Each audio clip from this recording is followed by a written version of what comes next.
আজকে আমি একটু গুঁড়া মাছ চচ্চড়ি করব। আগের দিনে মা খালারা যেভাবে করতো হাতে মাখায় ঠিক সেভাবেই করব।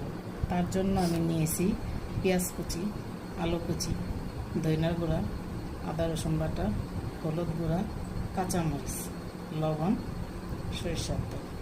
সব কিছু একসঙ্গে নিয়ে আমি সরিষার তেল দিয়ে মাখায় নেব।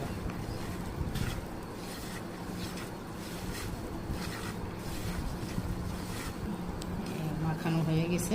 এর মধ্যে এখন আমি গুঁড়া মাছগুলি দিয়ে সুন্দর করে মেখে নেব।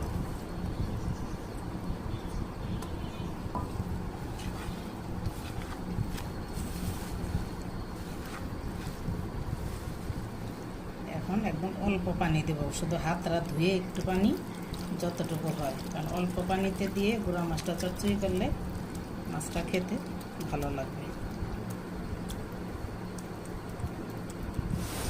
এখন একটু কাঁচা আম দিয়ে দেবো তার উপর দিয়ে, হালকা একটু টকটক হওয়ার জন্য একটু কাঁচা আম দিয়ে দেবো।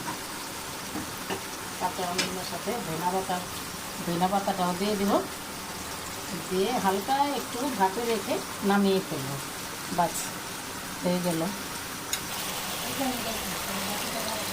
দেখুন কত সুন্দর হয়েছে। হাতে মাখানো সরিষার তেলের কাঁচামরিচের গুঁড়া মাছ চচ্চড়ি, তার সাথে আবার একটু কাঁচা আম।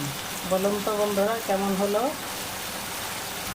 আজকে আমি একটু গুঁড়া মাছ চচ্চড়ি করব।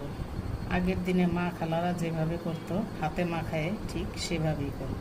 তার জন্য আমি নিয়েছি পেঁয়াজ কুচি, আলু কুচি, ধইনার গুঁড়া, আদা রসুন বাটা, হলুদ গুঁড়া, কাঁচামরিচ, লবণ, সরিষার তেল।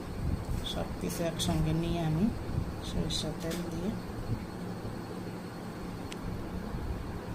মাখায় নেব।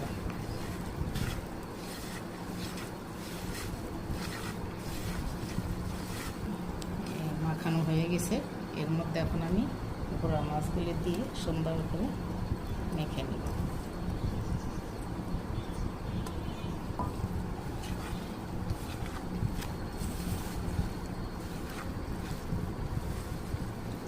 এখন একদম অল্প পানি দেব, শুধু হাতটা ধুয়ে একটু পানি যতটুকু হয়, কারণ অল্প পানিতে দিয়ে গুঁড়া মাছটা চচ্চড়ি করলে মাছটা খেতে ভালো লাগবে। এখন একটু কাঁচা আম দিয়ে দেবো তার উপর দিয়ে, হালকা একটু টকটক হওয়ার জন্য একটু কাঁচা আম দিয়ে দেবো।